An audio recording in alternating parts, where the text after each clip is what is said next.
the story with Cara is that she does so many things. She's like a badass businesswoman, and I have so many questions.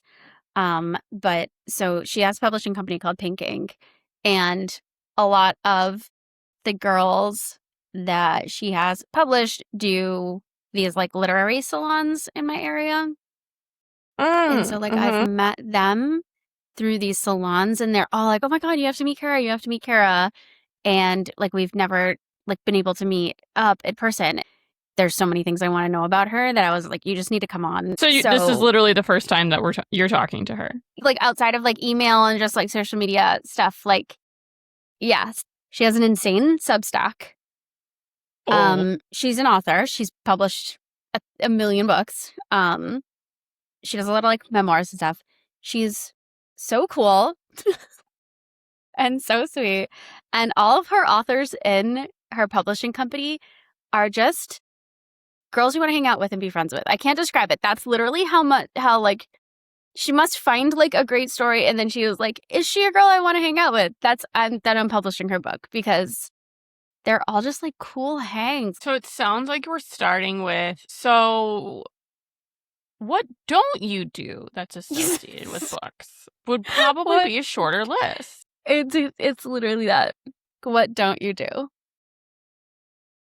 And how do you do it all in the day? Obviously, we've gone to the conferences, we've done the things. It's a lot of older people whose children are out of the house. And they finally have a moment to sit in their own thoughts and do the damn thing and make the book. Or like, and write the book and go through the publishing journey and everything. Millennials don't have the patience for that shit. We're just going to do it. And if we struggle through it and it doesn't get done like super fast, at least we're doing it. Exactly. Like, there's no waiting for us. I think because we saw so many older generations wait to do what they loved. And we're like, ew. Not waiting. And social is like when you see everybody else doing the thing that you want to do, you're just like, I want to do it now. Exactly. I want to do it now. It's also like, for all of the busyness and stuff, it's also like the thing that keeps us sane. Or the thing that keeps us like moving. You know what I mean? Yeah. I think if we didn't have something for us in this dumpster fire, it would get dismal real quick. It would get dismal. Yeah. This is our means of having hope and shutting out all the bullshit. I think so. I also like have this theory that like an object in motion. I mean, yes, I made this scientific theory. Yeah. No, an object in motion stays in motion. Like, yes, that's a new thought today. No. But like, say like during COVID, I did not have children. I had nothing. And I was working on a book. Guess what I did during COVID? Didn't work on my book.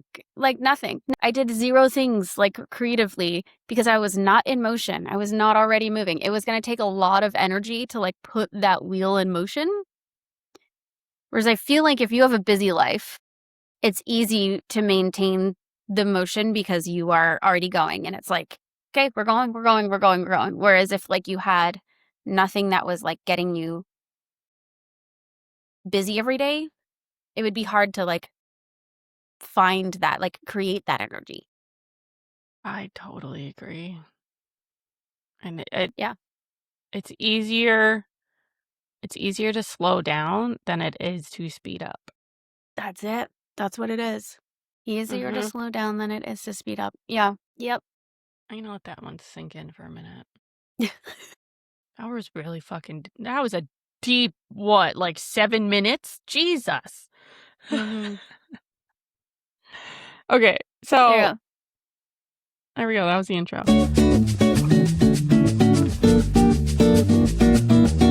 I was just talking about how we've been in the same circles, and I was like, this will literally be the first time we've ever chatted. Actually. I know. I was like, when I first like found you guys, I was like, oh my God, like so many like women I know follow you. And like, I know, like, I think you spoke to E.M. Gallagher. Yeah, we're supposed to have her and Ava. I was just saying, I was like, I want to have all these girls on because they're so cool and so fun. I love that. I love that. I love seeing all like my literary babies out in the wild doing cool things. I have so many questions. So I was like, okay, so she has a publishing, she has Substack, she has she does everything. But also these girls are so cool. Is that like the barrier to entry? You're like, you have to be really cool at writing because their books are amazing and they're all like memoirs about how awesome they are. And they're all girls you want to hang out with. I feel like everyone's like, what do you do? Like who, when you meet someone, I'm like, I'm a writer, of course, but I feel like I'm also a community builder. Like I love bringing people together. It's like one of my greatest passions. So whatever it is that I'm into at that time, I just kind of like invite people to come along and do it with me. And I teach them, I coach them, I help them. I become friends with everybody. Like all of my authors and my clients are friends, and we drink wine together and say all the crazy things. Like, everyone is just kind of like part of our world. Like whenever I meet someone, they're like, I think I met this person because she followed you on Substack, or I met this person because she follows you on Instagram. Like, I don't know what's going on, but like it's law of attraction for sure, because the coolest people just like keep coming into like our universe. So I love it. Yes. Whatever it is, it's great. Oh, I feel the same way. Like even when I see like some of the, like the followers like trickle in, or like people comment on like some of our stuff, I'm like, hello, where did you come from? I'm so happy to see you. Exactly. I'm telling you, it's like attracts like. Like the cool people find cool people. It's just always the way that it goes. What came first though? Like, was it the writing first? Was it the, like, where did this whole universe start? You made your own universe. You literally did. I mean, honestly, like I started a blog. I'm going to sound so ancient right now, and I can't believe it, but I started my blog in 2008. So 18 years ago, I started the Champagne That's when Diet. it was, though. That's when we were doing that. It was the height of like blogging culture. I had a little blog on, Blogspot or whatever, a Blogger. And I was just writing like into the universe, into the world. I was working a full-time job. I was at MTV. So I was in like a cubicle, and I just was like, I want to write. I mean, I wanted to write from the time I was a little girl. Like what? You were at MTV? Yeah. Just drop it in. That's where I worked. Yeah. Wait, why? Every millennial just like gasped. It sounds cooler than it was a great job, but like I wasn't doing anything cool. I was trafficking ads to the internet. I was in like the digital advertising operations team. So I was like total like nerding out, like coding the website and like putting ads up. It's a very long story. I wanted to be a music journalist. I had a zine back in the 90s, and then I wound up at MTV because it was like the only, I used to like apply to every job at MTV that I could find on the website when I was in my 20s. Like I would do anything. I would tweak my resume to like fit whatever they wanted me to be basically. And then like this advertising operations team like hired me, and I had no idea what I was doing, but I figured it out. But it was like a tech job. So I was really bored. I'm like super creative. I wanted to write books my whole life. I used to write, like put together books when I was a little girl, like glue them together and like draw and shit. So I was like, I can't stay trapped in this like corporate job. My therapist was like, you have the golden handcuffs on, because I was making good money and I was like good at what I did, but I was like, this just can't be it. So I started a blog called The Champagne Diet. So that was like my foray into like officially like writing and publishing my work online. And I mean, I won't take you through the whole 18-year story, but like essentially that was where my community was built. And like, this was before Instagram. Like this is like, I feel like a dinosaur. Like Twitter, I had a personal Facebook page with like family members on it and like my neighbors, and then a Twitter account. And I didn't know what the hell I was doing. I didn't even know that like, I remember my friend like showing me that I could like check DMs on Twitter. I didn't even know that I had any messages waiting. I would just be like, this is my blog today, and just like post it.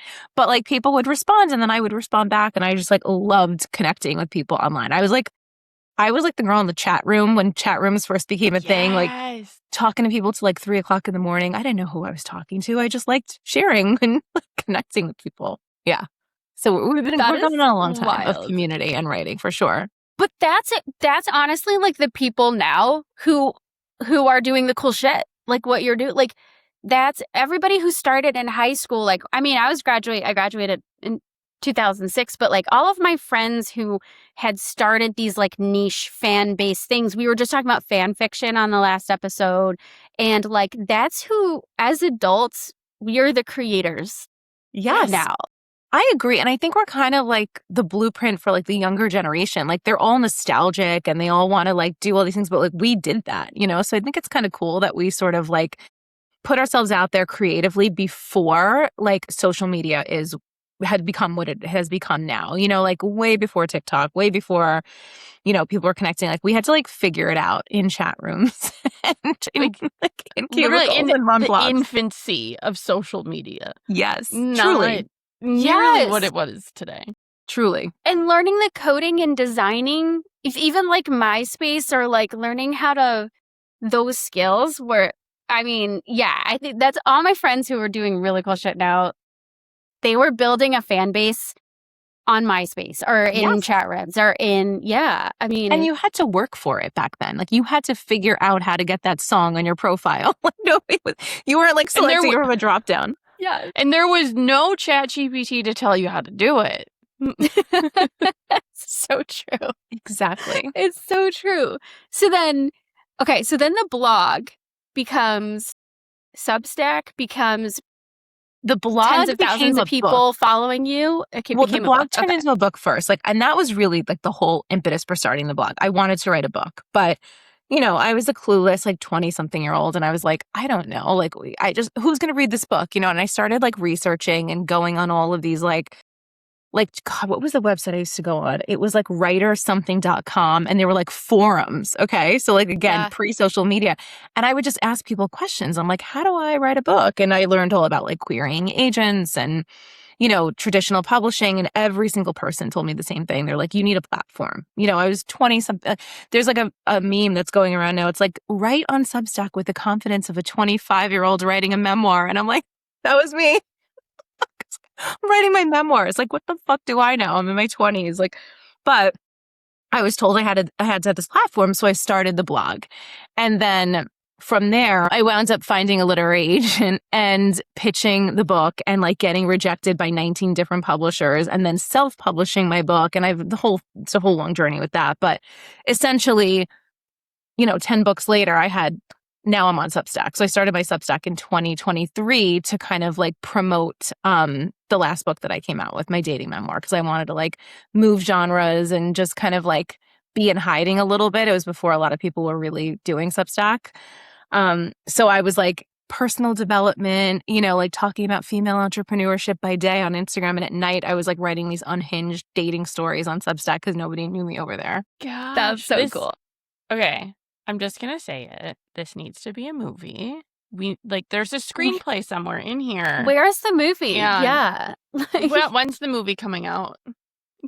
Listen, from your lips to God's ears, like that's like the dream, right? Like I would love, I actually like, I would love, I don't know who would play me though. I don't know. I'd be like psycho about that, right? Have you ever thought about who would play you in a movie? Like that would fuck up my head a little bit.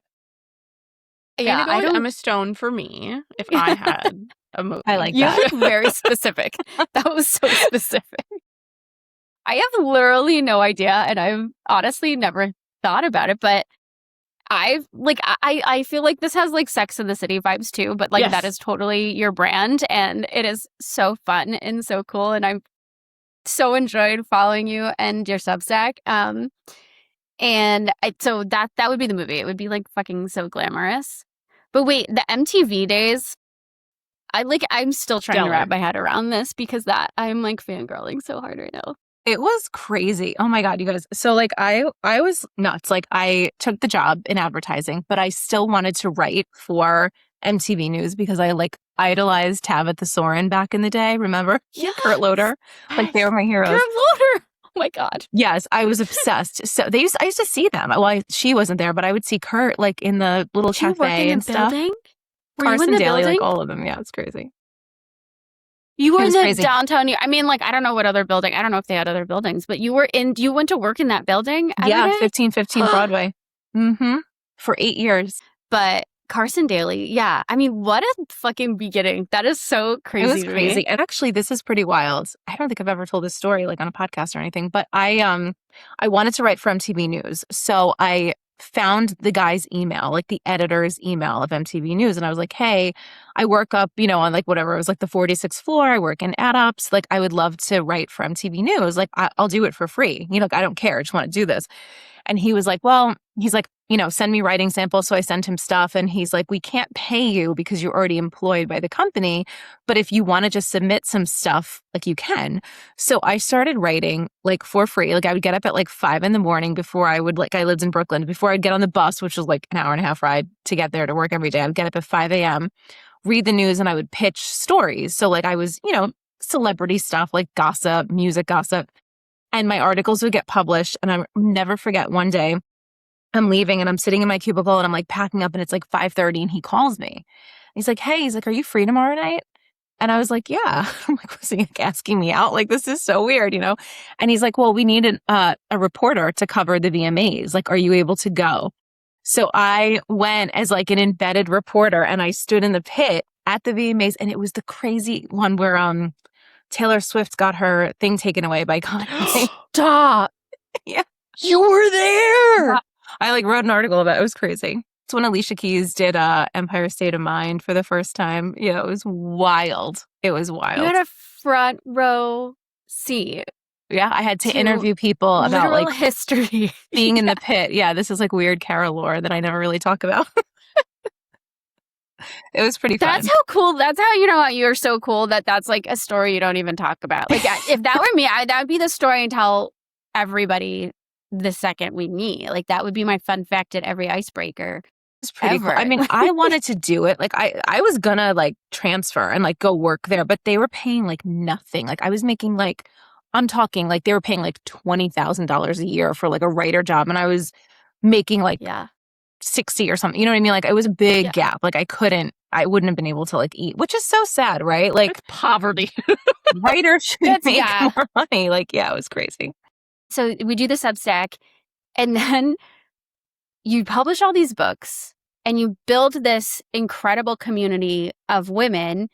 And I was telling Jenna before you signed on, which should probably just be like the intro to this episode, that like we met through doing these literary salons.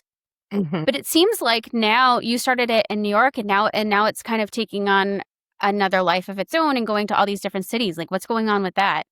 Well, I started my literary salon. It was called the Tortured Bloggers Department because it came out. I started it when Taylor dropped that album, and I was like, oh, this is a funny play on words, like tortured poets. So the Tortured Bloggers Department, and it initially started as a Substack meetup. I was like, hey, anyone out there on Substack that wants to meet up and like hang out in New York? Like, I'm a writer, like let me meet other writers. And then I was like, maybe I'll read something at it. And then like I was like, maybe I'll ask somebody else to read at it. And then my friend Melissa, who runs the Kings County Distillery, was like, you can do it here.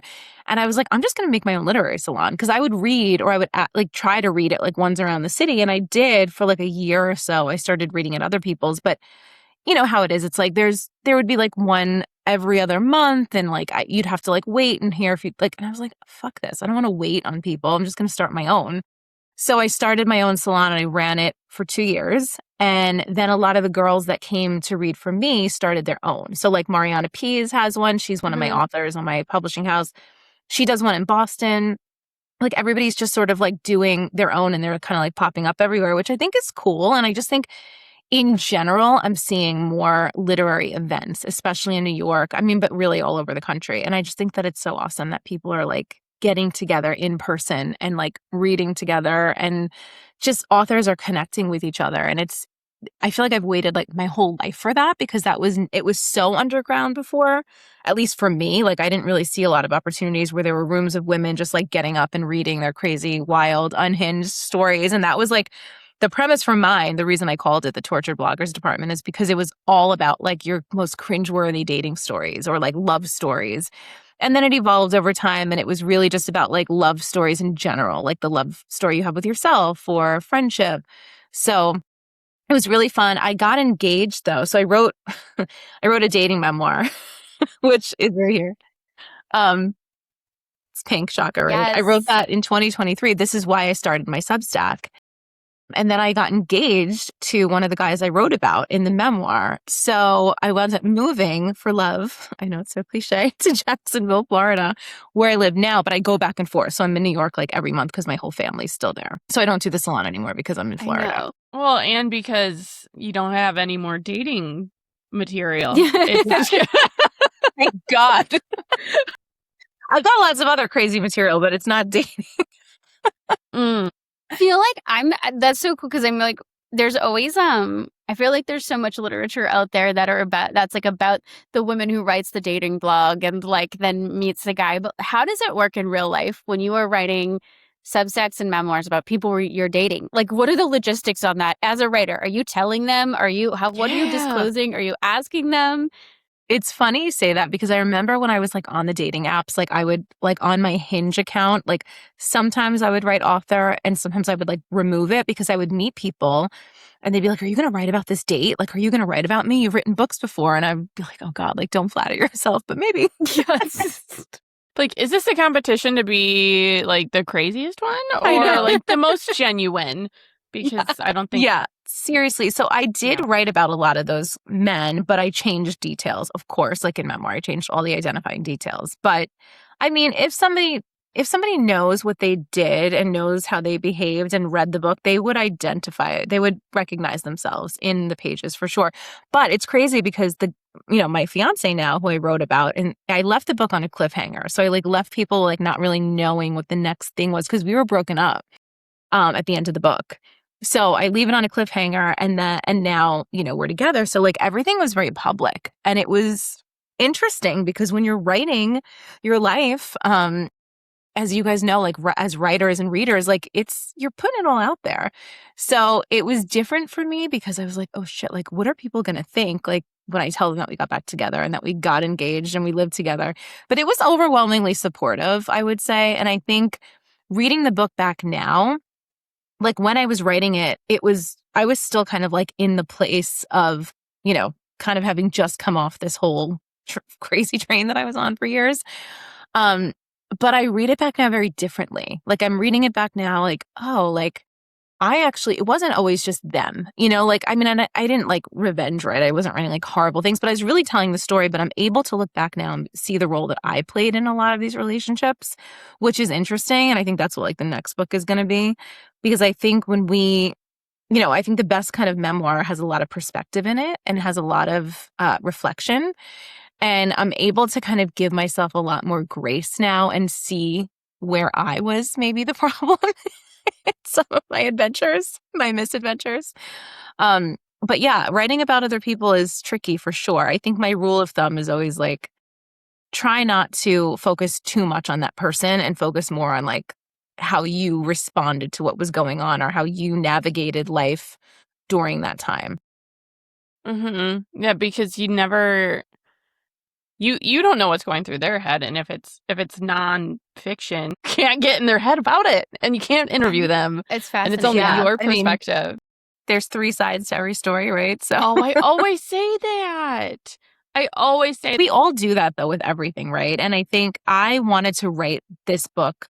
I wanted to be close to it when I wrote it because one, I just think that makes for more interesting writing. Personally, I know they say like tell from the scar, not the wound, but like I kind of like being close to the work. I think it's a little more emotionally charged when you can, not trauma dump or write a diary, but like still be close enough to something that happened where you still feel the emotions. Because I think if we take too much time away from a story, we're like, I don't know, our memory kind of blurs things and protects us. And we're not really able to like recall it in the same visceral way that we are when we're like in it, Especially because readers respond to the visceral nature of it. Mm-hmm. And it's when you read someone's trauma, reading it after it's happened like years and years and years ago, it doesn't have that like strong, like almost like a taste to it. You know what I mean? That sounds like really weird to say, but it's cathartic when you read very raw stuff. I agree. Yeah, it's raw. And I think that I think as authors or writers, we are trying to always be as close to the honesty and the realness as we possibly can and be as honest and authentic as we can. And I feel like if you're in it, when you're in it, it's the most honest you can be with something. I totally can relate to that. And I think you said the joke about the 25-year-old writing a memoir, but I think we write memoir to process what we're going through. Mm-hmm. Otherwise, it's not always like a morality play, or like it's not like us saying like, here's how things should be or how they shouldn't be, or this is just what I went through and I'm working through that with this piece of art, I guess. Like I'm using this medium to work through what I went through. But And it gives your mind space. And it gives your mind like almost like you can be more kind to yourself then after the fact, after you've gone through all of it again and like you're writing, and you don't have to sit there and beat up on yourself of like the what ifs or, you know, trying to dissect what happened, because it's like you did that. You went through But actions. it also must be, like what you do when you blog, right? Because you're not writing a blog like 5 years after. No. Whatever. Exactly. No, I was just people going to don't say want you that, to. Yeah, What's the exactly. We point? want to be in it with you. And that's why I love Substack so much, because I really am processing so much in real time, basically. Like, especially now, like I've been writing about, you know, like the past year, for example, that I've like, since I moved, and like what it was like to leave New York. Like I was born and raised there. My whole identity was tied to that city and my family and my whole life. So I've really been writing, and it's naturally shaping like my message, right, with the world, like what I'm going through. And a lot of it is identity, and it is getting older and how you navigate that as a woman. Like I'm in my 40s now, and like I just became a stepmom. I never wanted kids. I'm like, all these themes are naturally coming up, and I'm able to write about them. And I think it's interesting because you just naturally start connecting with the right people when you're honest and you tell your story. You know, like if you would have told me 3 years ago you're going to be writing about like stepmotherhood, I'd be like, what the hell? Like, there's no way in hell that I'm doing that. Like, what?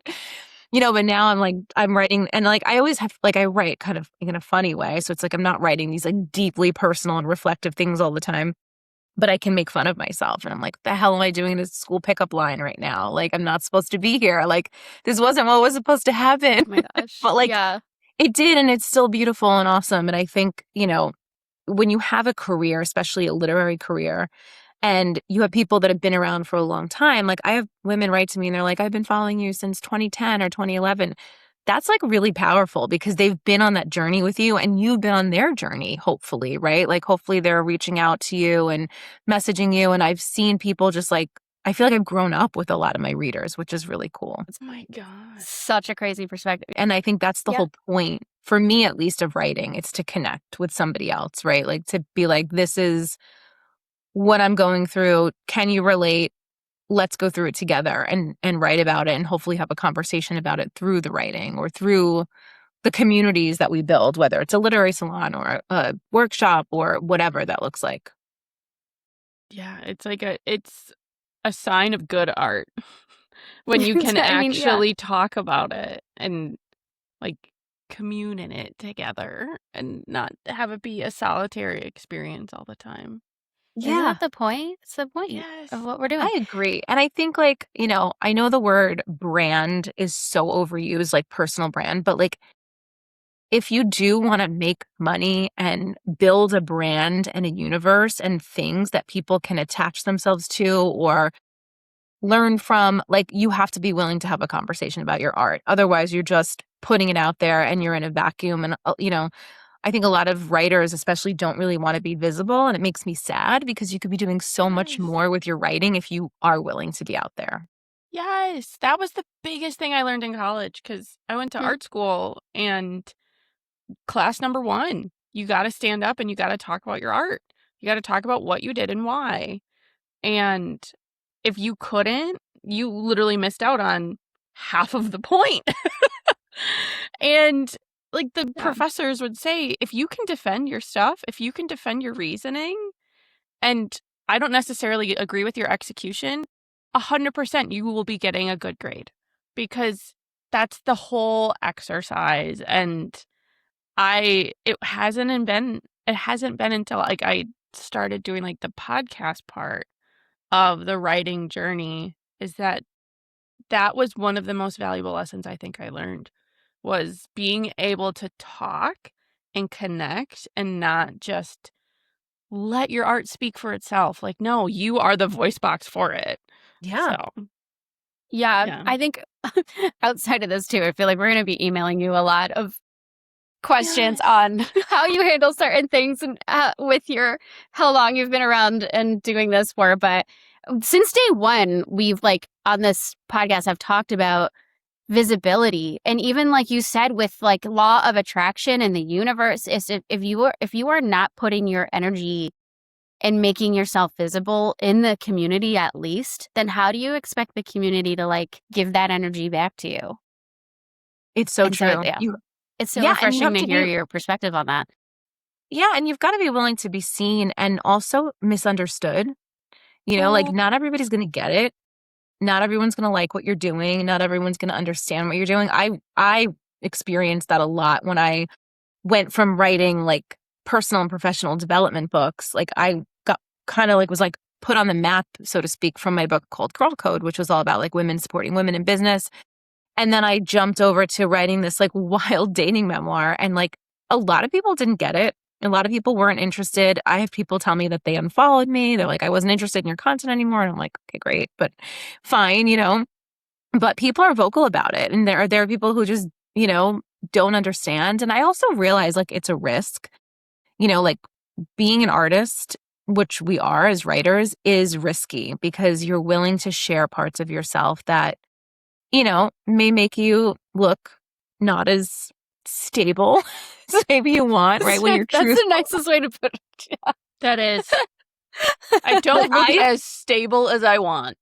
I told on myself hardcore in this book. Like I told on myself. Like there's Chris stories in there, and like I took a risk because again, I was known for this like one thing. I was like this woman who had all her shit together, you know, and then I'm talking about going on these like drunken benders with this guy in a Chinatown hotel, you know, like so like people I'm sure were like, whoa. But again, it's all truthful, and it's the realization of like, okay, this was a blip, a time in my life where I was really figuring things out, and I gave myself a lot of grace for it. And I think we all have periods in life like that where it doesn't look as perfect on the outside. I just think people aren't willing to put it in print always. But it also is very different than what is considered traditional for social media, of the perfect, pristine aesthetic, all of that. And when you put those two things next to each other, it's really cool when it all works together and it creates a really cool picture. But yes, I can see exactly how that makes people uncomfortable. Yeah. And especially in the beginning. Okay. Oh, go ahead, Cait. Okay, I was just going to say, like, I was going to ask kind of what your advice is for handling that type of adversity on here on social, or like with your audience. You know, you have to have a lot of conviction in what you're doing. And I think anytime that I got a little shaky, like reading a comment or like seeing something online like written about me, I had to like come back to like my why, as cheesy as that sounds, but I had to come back to the part of me that was like, this book had to come out of me. Like I'm obsessed with it, you know, like I'm obsessed with everything. I think we should all be obsessed with what we do, you know, like, like I know it sounds weird, but like I'm obsessed with my work. Like, if you don't love what you're doing, what's the point, right? So like, I had to come back to like this feeling of like, I love this so much. And like, I would read this if somebody else was writing it. So like, there's no negotiating with your truth, right? You can't negotiate with yourself and your own honesty. Otherwise you're selling out, and you're, what's the point? You know, you might as well go back to whatever you were doing before. So like, I guess realizing that like, you know, when you put yourself out there, there's going to be opinions, but if you know, and you're convicted about what you're doing and why you're doing it, none of that stuff should matter. And again, I think if you're pleasing everybody, like this is the biggest thing I tell all my writing clients. I'm like, you need to let go of your people pleasing. Like from the start, if you're going to write, you cannot let that be in your head, because you're going to water yourself down so much that like, no one's going to care. You're not going to write anything interesting because it's just going to be so safe, you know? Yes. You know that part of the show where other podcasts try to convince you that your mattress is out to get you? Well, this is that part, except we skipped the mattress and brought you a book. So, welcome to the book break. And since it's our very first one, we picked a really good one. Today's book is Liar, Liar, the debut romance from Lucy Lee. Lena is broke, jobless, and the accidental winner of a $100,000 love story contest. the fine print, she needs a real couple to claim the money, and she is extremely single. So she talks Mac, her favorite banter buddy from Liars Anonymous, into fake dating her.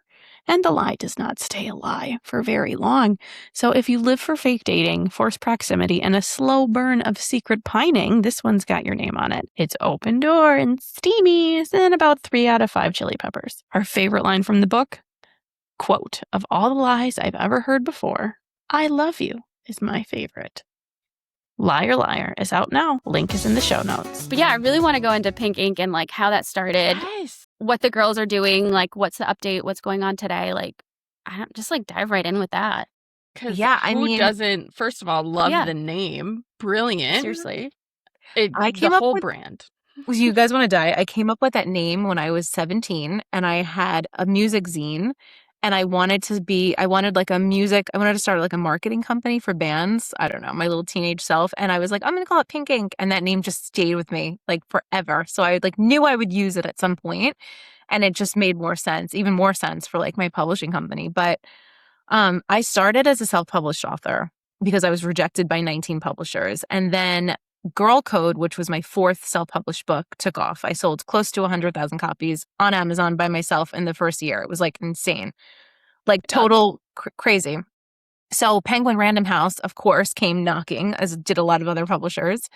We want to publish you. And I was still like, I thought I had taken the book as far as I could on my own. I thought I was going to become like a New York Times bestseller, which is all bullshit, as we know. So I signed a deal. I signed a double book deal with them and I sold the rights to Girl Code. And then I did this book, like She Owns the Place. And you guys, it was the most disheartening experience of my life, like working with a traditional publisher. I could do a whole episode on that and how awful it is. Yes, we hear it all the time. It was so mean. And I was already an author that was like selling books. So like I assume that I got great treatment. I can't imagine a new author coming in how they felt, because if I felt slighted, I had a great advance. I will say that, although I did speak to an agent later on. She's like, they should have given you so much more. But like I thought it was a decent advance. And I had this vision. I thought like I still wanted to be chosen. You know, I was like, I still held on to that dream of like having this book deal. Hated it. Wound up not optioning my next book. I just did it on my own, went back to self-publishing. But I started like consulting for people years ago who wanted to write books. And I do this course called Self-Publish with my friend Amanda Francis. And I was like, I could do more. Like there's something here. I want to start a publishing company, but I didn't have like millions of dollars to like offer advances and like pay for books to be published. And I didn't want to sit there with a spreadsheet every month and be like, I'm keeping this much of the royalties and you'll get this much. And it went against everything I believed, because I hated the fact that, yeah, I got a great advance from Penguin, but like I still haven't earned it out almost 10 years later, you know, because and I've sold a lot of books, like a lot of books. People don't know that that's how it works. People have no idea. You're going to pay your advance back. And not only do you pay it back, but you pay back your portion of the book. So if a book is $17 and your royalty rate is like 10%, you know, like do the math. It takes a really long time for you to, you know, make that money back. So anyway, I was like just sitting there one day and I was working with Mariana Peace. She's one of my clients, a writer, one of my writing clients.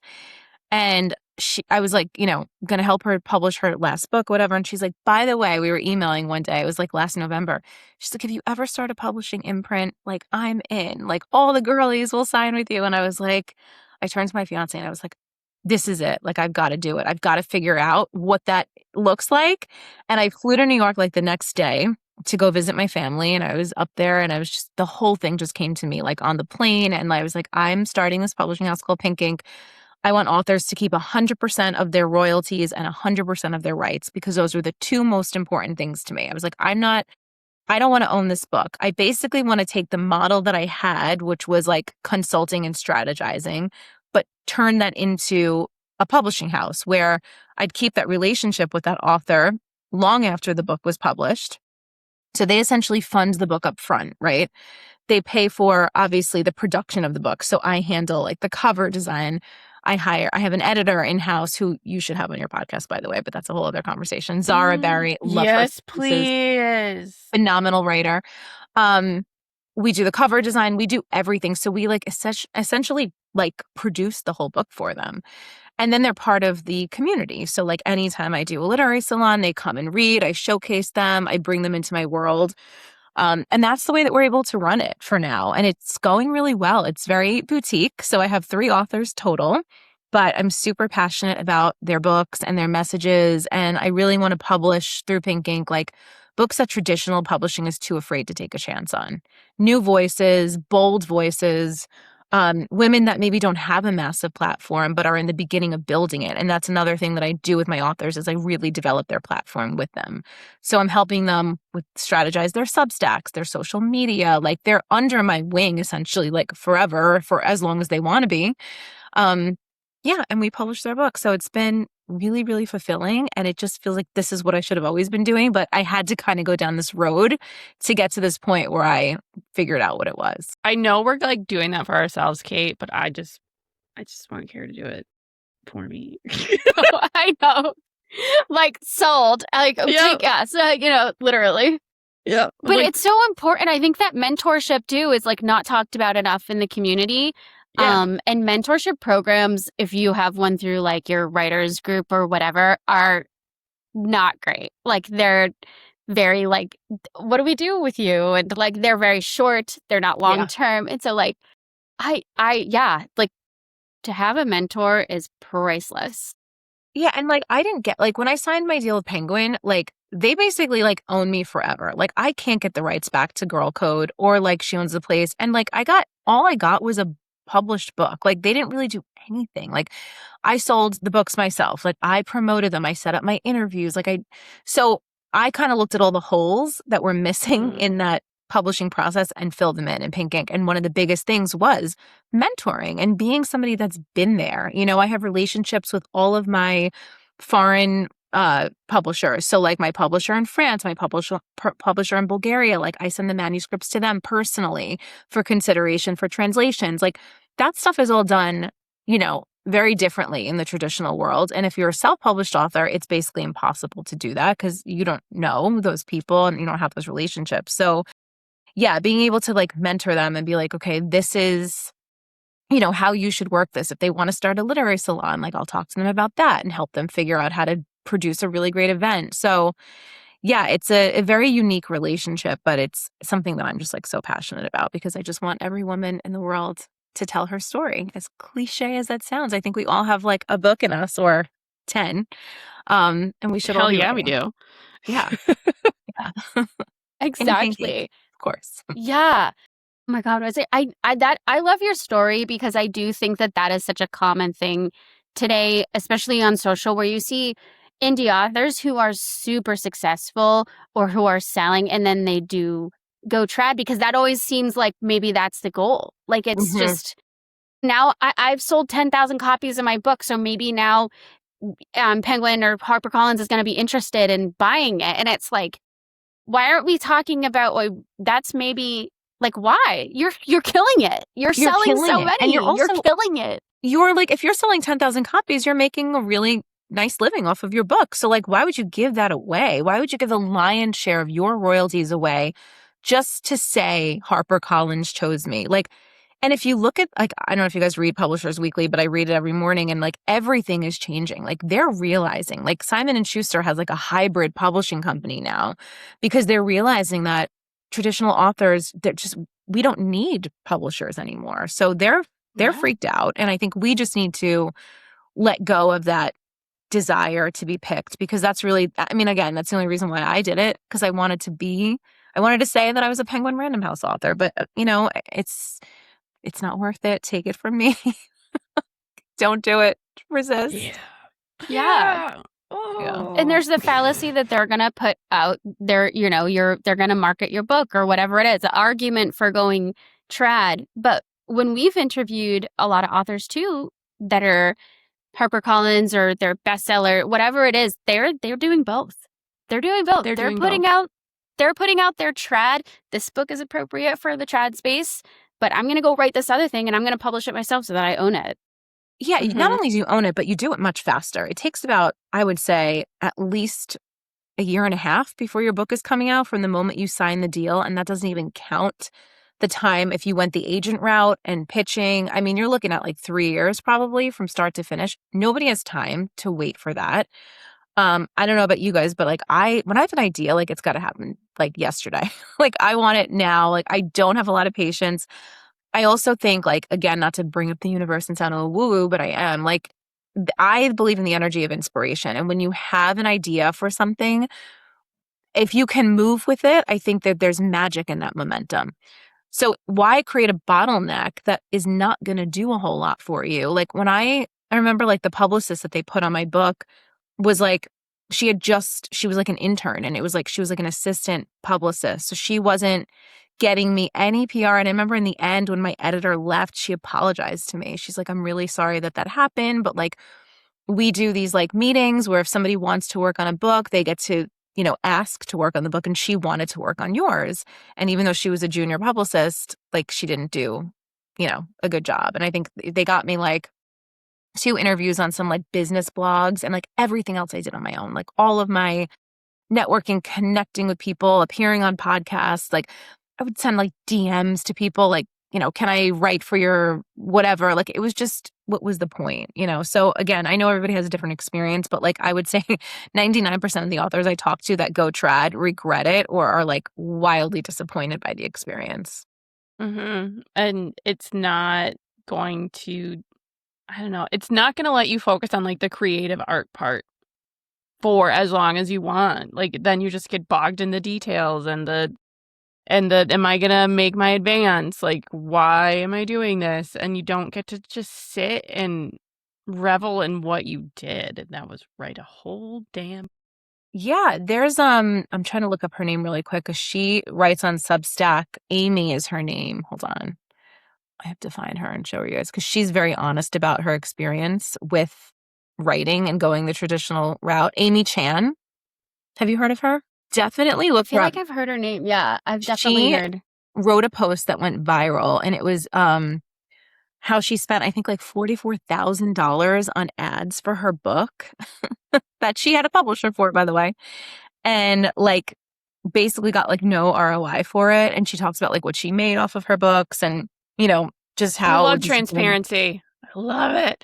Me too, especially for writers, because I think people are just disillusioned. Like, and I'm even honest about my books. Like, Girl Code was the breakout success, obviously, and like my books have done well, but like I'm not selling 100,000 copies every month of all my books. Like there are months when things get slow.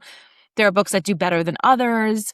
There are books that are really slow and then get this like second life later on. So it really just depends. And I think that, the biggest thing that I'll say to anybody on here that's listening that wants to write a book is like, keep your rights. Like keep that book, self-publish it, or go with Pink Ink or someone like me who's like helping you and stewarding the book. But like, I don't know, just be really wise and really smart. I think you can make a career as an author, but it also takes a lot more than books. It takes building an entire brand and platform around what you do, whether that's teaching, consulting, having a Substack with paid subscriptions. Like there's a lot of different things that go into being a successful writer. Even when we started, like the whole reason why we started the podcast, Cait, was because everyone kept saying like, you need a platform, you need a brand, you need to put yourself in the community and make space for yourself. And then we're like, okay, cool. Like we're going to be like far more attractive, like to agents and publishers and all of that. Yeah. And then we're like, well, we're just going to do it ourselves now. Yes. At this point, and exactly what you're saying. Like at this point, why would I give everything that we've built away to somebody else? And it just becomes increasingly clear that this is not the way anymore. Like we can go get our own, me and Jenna can go do an event right now at Lovestruck if we want to, because we've built this, like I think. And it's like, yeah, if you're out there like actively promoting yourself and building that platform and building a community around you, then like you're also selling the rights, and you're also selling all of that to somebody else. Everything you've built, not just the work, right? Yeah. Like, and honestly, I think a lot of authors like sign deals to look cool in front of other authors, but the reader doesn't know, nor do they care. No one's flipping a book over going, oh, Simon & Schuster, I'm buying this. They don't know. They don't give a shit. No. Yeah. And it's just a crapshoot too with all of that. But I honestly, like, the thing too with me is that if I got signed to like a 2-book deal, the conversations we have with authors are like, yeah, and then for the second book, I don't know. I worked with my editor to come up with what would be good for the second book. And I'm like, I couldn't work like that. Like, I need to have the idea. I need to have the passion, like, already ready to go. I couldn't just be like, all right, let's pick up a pen. We got to write a second book. But that's what everyone's doing when they have those deadlines and contracts too. It's a machine. I mean, I'll tell you. So they bought Girl Code, and then I sold the rights to Like She Owns the Place, which is what the book became. By the time that book was out, I was like over that conversation, and I love that book, and I'm proud of that book. But like spending 18 months writing and talking about the same thing, I was exhausted. I was like on to the next thing. So Yes. Yeah, I think that you've just got to trust yourself, and also realize that like they need you so much more than you need them. So then it makes you think, well, why am I going to sign this deal? And why would I give everything away if I'm the magic here, I'm the magic. I need that. I put it on yes. a sweatshirt. Yes. It is so refreshing to hear it from somebody who's been on all sides. Yes. All sides. Yeah. Like, it's so nice. I really appreciate what you said, though, about how we don't have the patience for it. Because literally we're getting to this point where media and consumerism and everything is very much geared towards elder millennial. Like, it's that happy little place where we're starting to be the target. But that audience also doesn't have time for that kind of shit. Like, if we want something, we will figure out how to get it done right now. We're not going to wait until we're retired. We're not going to wait until the kids are out of the house. We're going to do things right now. Because if we're inspired for it, we're going to make it happen. Yes. We were in chat rooms making yes, it. We were in chat rooms. We were building MySpace pages. What makes you think I'm not going to publish my own fucking book? Literally. We were writing our own versions of our favorite entertainment. We were exactly. Like, we were doing fan fiction before it was fan fiction. It's so true. It's like, yeah. So it's just really nice to just say that out loud on this podcast, because it's stuff that we say to each other behind the scenes. And so thank you for bringing it out here on Marks. Validating. It's a validation. So anyway, thank you. I appreciate you. Thank you, ladies, so much for having me. This was amazing. Like, I seriously really, really loved connecting with both of you, and I appreciate it. And if you have any questions or anything, or you just want to vent ever, I'm here. Thank you. Dude, I've needed that. We've needed somebody like you to just be able to talk to about some of these decisions and like just getting advice and bouncing ideas off of. So we're really happy to connect with you for sure. So you'll definitely be getting emails. Yes, for sure. Yes. Just keep your energy protected and don't worry about being nice, because it doesn't matter. You got that, Cait? There's been a lot of protecting energy. Yeah. Oh my gosh. We need to have some woo-woo conversations too. I feel like we could talk about more than, I feel like I thought you said Google. Yeah. I was like, what? No, some woo-woo. Woo-woo. Oh, yeah. I love that stuff. Okay. All right. Good. I'm very excited about this. We'll let you go. This has been another episode of Marks and Manuscripts. Thanks for listening. Your hosts are Jenna G. Judith, Cait Winelovich. Our writer and public relations manager is Cait Winelovich. Music by John Winelovich. Editor, Jenna G. Judith. Creative direction, Jenna G. Judith. And our podcast manager, Cait Winelovich. Don't forget to like, follow, subscribe, all that jazz. Visit our website at marksandmanuscripts.com. And don't forget to hit that subscribe button.